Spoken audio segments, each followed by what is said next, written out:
está sendo como ela colocou aqui, por isso que eu estou te perguntando isso, uma disputa com essa coisa das redes sociais. Isso é um desafio para quem escreve ficção hoje? Obrigado a todos que vieram. Honra muito estar nessa mesa com escritoras tão maravilhosas. O nosso escritor preside a mesa. É total disputa. Você tem uma situação hoje que as redes sociais consideram, se a pessoa parou 3 segundos num reel ou num post, aquilo está visto.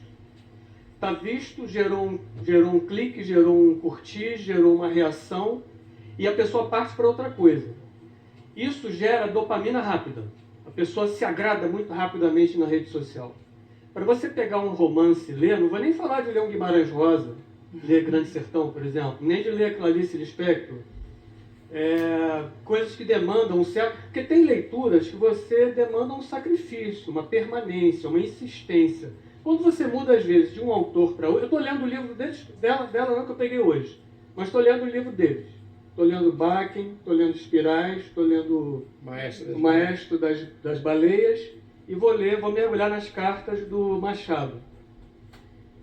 Quando eu mudo do livro da Júlia para o livro da Luciana, eu tenho que mudar um pouquinho o jeito de encarar aquele livro, porque são escritas diferentes. Embora haja parentescos, inclusive na questão das missivas, que você usa muito, ela usou bastante, e você, imagino, né?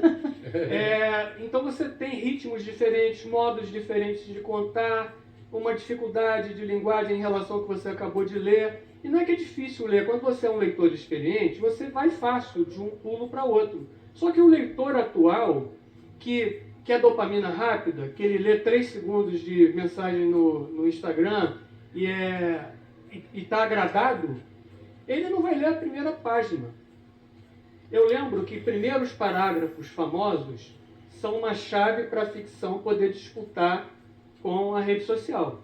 Se você tem um bom primeiro parágrafo que abre um conto, que abre um romance, como o primeiro parágrafo de Dickens, como o primeiro parágrafo de 100 Anos de Solidão, quando você lê aquilo, você fala, caramba, eu quero continuar, e você continua. Só que o leitor comum, ele começa a perceber que aquilo vai demandar um pouquinho mais de uma semana, um pouquinho mais de 1 hora por dia, ele desiste. Então existe sim uma disputa. Eu acho que nós sempre teremos leitores de livro físico, que é a maneira, na minha visão, me perdoem quem pensa diferente, a maneira correta de ler. Porque você sente, você vai, você volta, você cheira, você pega. O ato da leitura do livro de papel, ele é um ato que exige sentidos incompletos, enquanto o ato da leitura eletrônica, ele é mais pobre. Então, vai ter sempre leitor de livro físico, como tem o ouvinte de LP, que dá um jeito de arrumar uma agulha, uma vitrola antiga e vai ouvir aquele LP porque sente falta do chiado. Tem hoje programas na internet para baixar o chiado, para botar no Spotify. Porque o ouvinte clássico, ele sente falta do chiado. E o leitor de livro, ele sente falta até do erro. Eu não li até hoje, em toda a minha vida, eu sou um leitor de ler, 20, 30 livros ano, desde os 12 anos de idade. Eu acho que eu nunca li um livro sem erro. E eu acho isso tão bom, porque isso garante que não tem IA, embora IA erre muito. E esse é um outro problema nos dias de hoje, no fazer ficção, que é a falsa ficção, que é a ficção feita por IA. Eu conheço uma pessoa que publicou ano passado 10 livros, todos por IA. E é uma coisa que precisa de um regramento. Mas, enfim, para não me alongar, em síntese, eu acho que existe uma concorrência, a gente tem que saber se adequar, tem que fazer bom primeiro parágrafo, mas tem que saber que é uma disputa inglória. A gente tem que lutar por cada leitor, porque a gente está perdendo esse leitor mais jovem, sim, ao contrário da Júlia. Não é que eu sou pessimista, mas eu fiquei muito tempo dentro de escola também, para saber que o aluno, durante uma palestra de 10 minutos, 15 minutos, ele não consegue desligar o celular. Não consegue. Ele está na rede social enquanto você está falando com ele. Então essa é uma disputa inglória, mas que a gente tem que aprender a batalhar para vencer. É o seu processo criativo? Olha, eu venho da poesia, na verdade, né? Poesia crônica.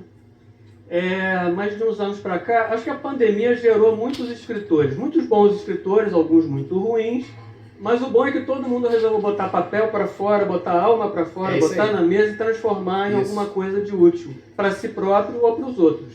E na pandemia eu achei uma mala preta que eu tinha em casa, que tinha uns guardados da época que eu trabalhei no Amazonas, que eram histórias que eu tinha começado a escrever. E eu comecei a reler, falei, caramba, mas isso aqui não tá ruim, isso aqui tá legal, isso tá bacana. E aí eu fiquei trabalhando para fazer o meu primeiro livro de ficção, que é a Saga de Mildred e outras histórias de superação. Nome que deu confusão, porque fala Saga de Mildred, e hoje você tem literatura de entretenimento, e dentro da literatura de entretenimento tem a de fantasia. Então a Saga de Mildred choveu gente achando que era uma das sagas assim dos mundos mágicos. Não é. E o outro, História de Superação. Aí caiu na prateleira o livreiro de autoajuda. Não, também não é, caramba. É só história de mundo cão que eu conheci, que eu vivi, tanto dos ribeirinhos do Amazonas, mendigos na rua, as pessoas, os meninos infratores das favelas de Petrópolis, de Friburgo, de Teresópolis, gente que morava no lixão, histórias que eu precisava contar. Então o meu processo foi muito o seguinte, olha, as pessoas precisam saber essas coisas. Então tem alguns contos até muito duros. Mas é por isso que eu faço até questão de botar aqui a história de superação, porque todas essas histórias têm vitória no final, tem superação. E isso é o legal, porque eu acho que a literatura ela é um elemento de transformação social e do indivíduo. Se não fosse a ficção, talvez Jesus não tivesse funcionado, porque ele precisou ficcionar o evangelho contando histórias. Brecht fala que você tem que conscientizar, você tem que entreter, ou seja, ficcionar via teatro. Então, assim, contar histórias para acordar gente grande e botar para ver, olha, o mundo precisa que você faça alguma coisa e que você se transforme em si próprio. Porque a literatura ajuda na libertação do indivíduo e da sociedade. Com certeza. Mensagem final. Como é rapidinho, eu vou terminar só com um poeminha. Lima. Somos ásperos. A vida nos raspa com sua lima. Vamos ficando em parte afinados, em parte esfarelados. É lindo.